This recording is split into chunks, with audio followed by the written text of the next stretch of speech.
The lighter clicked twice before it caught. Commander Ethan Carson held the flame beneath the corner of the letter until the paper curled black. And Petty Officer Maria Thompson watched 4 years of her life turn to ash in his hand. She did not scream. She did not beg. She stood in that office with the harbor glittering behind her and let the tears fall. Because some betrayals are too large for words. Before I tell you what happened next, tell me in the comments where you're watching from. I love knowing who's listening. The morning had started like any other. Maria had pressed her uniform the night before, checked her ribbons twice, and walked into the base with a folder under her arm that held 6 years of overtime, 2 deployments, and a letter of recommendation she'd earned the hard way. She was being considered for promotion, a promotion that would make her the first in her family to wear the next rank, the first to prove that where she came from didn't decide where she'd end up. She'd told her mother on the phone that morning, voice trembling with a hope she rarely allowed herself. Her mother had cried. Maria had promised to call again once it was official. She never imagined the promotion letter would already be sitting on Commander Carson's desk before she even signed in. She never imagined he'd be the one to open it first. Carson had built his career on control. 22 years in, and he still believed rank was something you clawed for, not something handed down through paperwork and quotas. When he saw Thompson's name at the top of that letter, approved, signed, ready for delivery, something in him curdled. He told himself it was about standards. He told himself the Navy was getting soft, promoting people faster than they'd earned it, and that someone had to hold the line. He told himself a lot of things that morning, standing at his window with the fleet stretched out gray and patient below him. He called her into his office at 0800. She thought it was a routine check-in. She smoothed her jacket in the hallway mirror, straightened the wings pinned above her ribbon rack, and walked in smiling. That smile didn't survive the first 30 seconds. Carson didn't offer her a seat. He held up the letter instead, the one with her name typed neatly beneath the Admiral's seal, and asked her, almost gently, almost like he pitied her, whether she really believed she'd earned this. Whether she understood what it meant to wear rank that others had bled for. Maria opened her mouth to answer, to remind him of the deployments, the nights she'd stayed past every shift, the commendations sitting in her personnel file. But he wasn't asking a question. He was building toward something. He lit the lighter before she understood what was happening. The flame caught the corner of the page and crawled upward, orange eating through the Admiral's signature, through the words hereby promoted, through 6 years distilled into a single sheet of paper. Maria felt her chest cave in. Not from anger, anger would come later, but from something rawer, the particular grief of watching someone destroy proof that you existed, that you mattered, that your effort had been seen. The letter blackened and dropped in curling flakes onto Carson's desk, and he watched her face the entire time, the way some people watch a wound to see how deep it goes. She thought this was the worst moment of her career. She was wrong, because word travels fast on a base that size, and it doesn't travel quietly.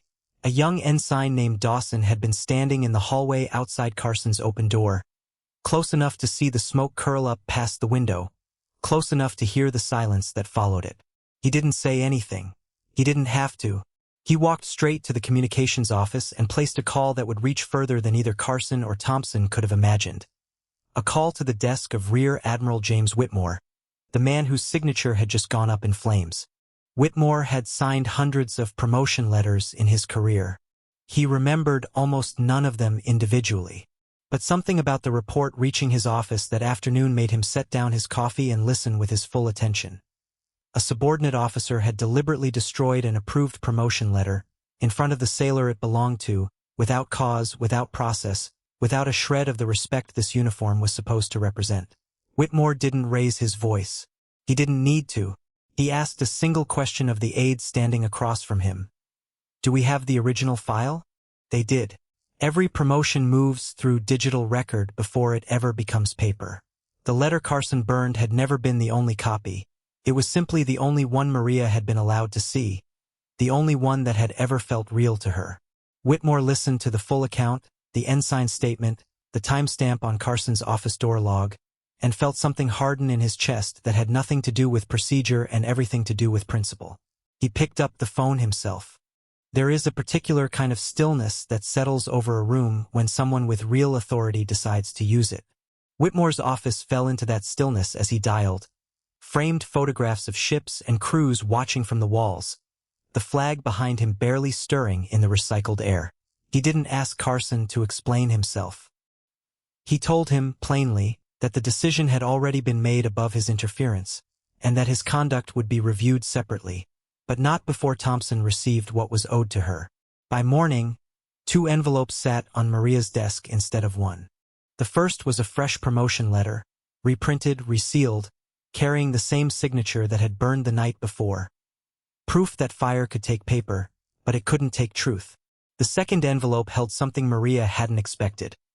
A personal note from Whitmore himself, acknowledging not just her promotion, but the courage it must have taken to stand in that office and hold her composure while someone tried to erase her worth in front of her. She read both letters twice, hands trembling, before she let herself believe they were real.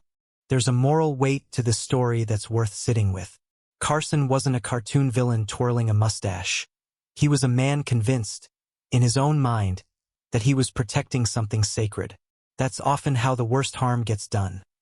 Not by people who think they're cruel, but by people who think they're righteous. It's worth asking ourselves how often we've mistaken our own bias for principle, our own fear of change for standards worth defending. Maria's promotion didn't threaten anything real. It only threatened a version of the world Carson had built his identity around, a world where he decided who belonged and who didn't.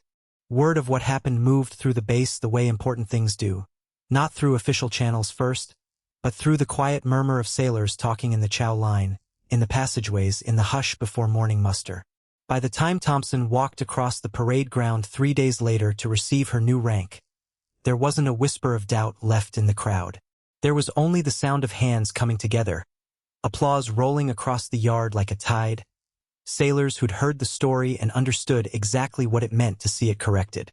Carson stood near the back of that formation at attention, watching the promotion he tried to destroy get delivered anyway. Delivered stronger, delivered witnessed, delivered with the full weight of an admiral standing behind it. He would face his own reckoning in the weeks that followed. But in that single, sunlit moment, all anyone could see was Maria Thompson standing tall. The ash of what he tried to take from her scattered somewhere behind her, meaningless now, already forgotten by everyone except the 2 people who knew exactly what it had cost to get here. Because kindness doesn't vanish. It waits, and it finds its way back, sometimes as 2 letters instead of 1. Maria kept the burned fragment, not out of bitterness but as a reminder that some people will always try to strike the match and some things will always survive the fire. If this story moved you, you already know what to do. Tell me where you're watching from.